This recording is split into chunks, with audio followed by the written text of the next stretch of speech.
Estamos na Semana Santa, ela é assim denominada por nós cristãos, porque nessa semana relembramos a morte do Senhor Jesus na cruz, bem como a sua ressurreição dentre os mortos.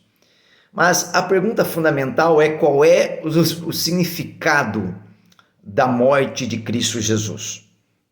Muitas pessoas conhecem a história da cruz, mas poucas conseguem explicar o seu significado. Então, eu penso que para entendermos o sentido da morte de Cristo na cruz, nós precisamos responder a três perguntas fundamentais. A primeira é: por que Jesus morreu? A segunda: para quem Jesus morreu? E a terceira pergunta é: por quem Jesus morreu? Nesse vídeo eu vou responder a primeira pergunta: por que Jesus morreu? E a resposta é muito clara nas Escrituras. 1 Coríntios 15, versículo 3, nos diz que Cristo morreu pelos nossos pecados, segundo as Escrituras. Jesus morreu para pagar o alto preço do nosso pecado. Nos diz Hebreus 10, versículo 12, que Cristo ofereceu um único sacrifício pelos pecados. O conhecido texto de Isaías 53 nos diz que ele levou sobre si os nossos pecados e o Senhor fez recair sobre ele a iniquidade de todos nós. Isaías 53, versículo 6. O castigo eterno, a morte eterna, é o único meio para se pagar o pecado, já que o salário do pecado é a morte. Romanos 6, versículo 23. Ou seja, a única forma para se pagar o pecado é a morte. Não há outro caminho, não existe outro meio. É por isso que você não pode ser salvo pela sua religião, pelas boas obras ou pela sua justiça pessoal. Essas coisas não podem pagar ou compensar o pecado. É só a morte que paga o pecado. Por isso é que Jesus morreu. Veja o que diz Levítico capítulo 17, versículo 11. Porque a vida da carne está no sangue.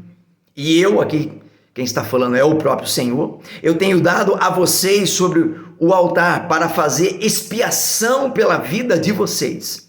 Porque é o sangue que fará expiação pela vida. Expiação significa anular a culpa.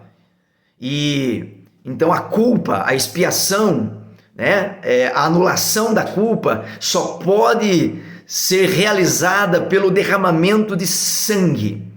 Uma vida só pode ser resgatada, salva, através da morte, então, de outra vida. Por isso que Cristo precisou se entregar como o Cordeiro de Deus. O seu sangue foi derramado, ele foi morto por nós. Um alto preço ele teve que pagar para que fôssemos salvos. Pense comigo, se Jesus somente tivesse sido ferido, se ele tivesse recebido um corte ali no seu corpo e o sangue dele tivesse escorrido, mas se ele não tivesse morrido, ele não poderia nos salvar. Nos diz Hebreus 9, versículo 22, que sem derramamento de sangue não há remissão, não há pagamento pelos pecados. Mas entenda aqui que derramar o sangue não é simplesmente escorrer o sangue, porque se fosse assim, Jesus poderia ferir ali uma parte do corpo dele, o sangue iria escorrer e não precisaria ele morrer.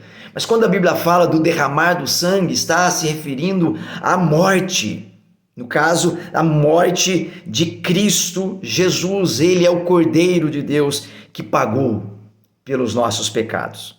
E ele não somente quitou a dívida que tínhamos para com Deus, mas também colocou crédito em nossa conta, digamos assim, para que nunca mais tivéssemos dívida com Deus, porque ele coloca sobre nós a justiça perfeita dele.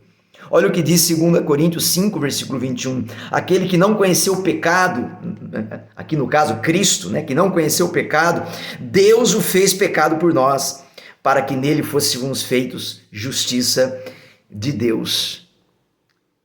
Cristo, com a sua morte na cruz, não somente anula a nossa culpa, paga pelos nossos pecados, mas ele também coloca a sua justiça perfeita sobre nós. Diz-nos Isaías 53, versículo 5, o castigo que nos traz a paz estava sobre ele. O castigo que nos traz a paz, o castigo, a punição pelo pecado recaiu sobre ele, para que nós então tivéssemos paz. E aqui paz é a palavra hebraica shalom, que significa vida abundante, vida plena, é a vida eterna. E é uma vida que não pode mais ser tragada pela morte. Conforme nos diz Hebreus 10, versículo 14, Cristo, com uma única oferta, aperfeiçoou para sempre os que estão sendo santificados. Então, Cristo morreu por quê? Para pagar pelos nossos pecados. Morreu por nós e agora Ele coloca sobre nós a sua perfeição e a sua justiça. Por isso que nós podemos ser recebidos por Deus agora, podemos entrar no Santo dos Santos, até a presença do Senhor, porque somos lavados e purificados pelo sangue de Cristo Jesus e podemos assim ter a certeza que através dele e nele nós temos a vida eterna. Louvado seja o Senhor nosso Deus.